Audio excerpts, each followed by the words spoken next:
तोंडात विरघळणारे पौष्टिक आणि स्वादिष्ट असे फुटाण्याचे लाडू. तुमच्याकडे जर फुटाण्याची डाळ असेल तर तुम्ही ही रेसिपी आजच करून बघा. आणि हे लाडू फक्त 3 स्टेपमध्ये होतात आणि बनवण्यासाठी जास्त साधन सामुग्री सुद्धा लागत नाही. चला तर रेसिपीला लगेचच सुरुवात करूया. तर इथे मी मोठ्या 4 वाट्या फुटाण्याची डाळ घेतली आहे. आता यामधील पहिली स्टेप, तर इथे फुटाण्याची डाळ चांगली पाखडून घेतलेली आहे. आता एक मिक्सरचं भांडं घ्यायचं आहे आणि त्याच्यामध्ये ही डाळ चांगली एकदम बारीक याची पिठी करून घ्यायची आहे. थोडीशी जाडसर राहिली तरीही चालेल. बघू शकताय पटकन फुटाण्याची डाळ मिक्सरमध्ये बारीक सुद्धा होते, कारण एकदम ती कोरडी आहे.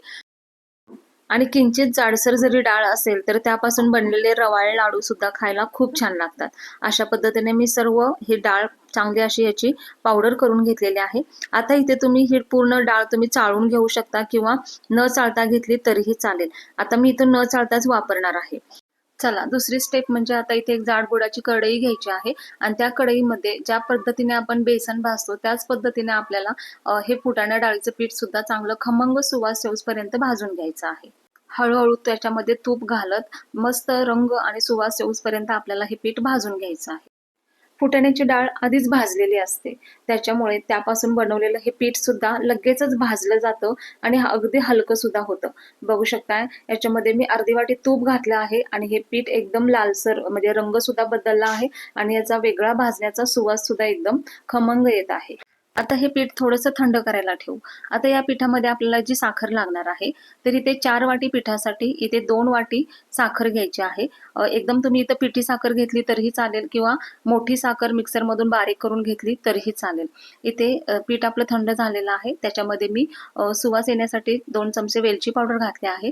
इथे अर्धी साखर मी आता वापरलेली आहे आणि इथे मी काजू आणि बदामची पूड होती ती सुद्धा याच्यामध्ये घातली आहे. हे लाडू पौष्टिक तर आहेतच, पण तुम्हाला अजून रुचकर हवे असतील तर तुम्ही याच्यामध्ये 2 चमचे खवा घातला तरीही चालेल किंवा सुकं खोबरं घातलं तरीही चालेल. याच्यामुळे या लाडूची चव अजून जास्त वाढते. हाताच्या साहाय्याने हे एकत्र छान मिक्स करून घ्यायचं आहे. याच्यामध्ये तुपाचं प्रमाण आणि साखरेचं प्रमाण अगदी योग्य प्रमाणात केलेलं आहे. त्याच्यामुळे आपल्याला लाडू सुद्धा असे छान बांधता येत आहेत. बघितलं अगदी झटपट होणारे आणि घरच्याच साहित्यांमध्ये होणारे हे मस्त असे चविष्ट आणि पौष्टिक लाडू मुलांच्या डब्यासाठी असू दे, पाहुणचारासाठी असू दे किंवा सणावारासाठी असू दे, मस्त असे पटकन होणारे हे फुटाणा डाळीचे लाडू तुम्ही सुद्धा नक्की करून बघा आणि तुम्हाला नक्की आवडेल. आणि मी खात्री देऊन सांगते की तुम्ही जर एक लाडू खायला घेतला की दुसरा लाडू सुद्धा खाण्याचा मोह आवरता येणार नाही. इतके हे चविष्ट आणि पौष्टिक हे लाडू होतात. त्यामुळे तुम्ही हे लाडू नक्कीच करून बघा आणि रेसिपीला लाईक करा, शेअर करा. चॅनलला सबस्क्राईब केलं नसेल तर प्लीज चॅनल सबस्क्राईब करा.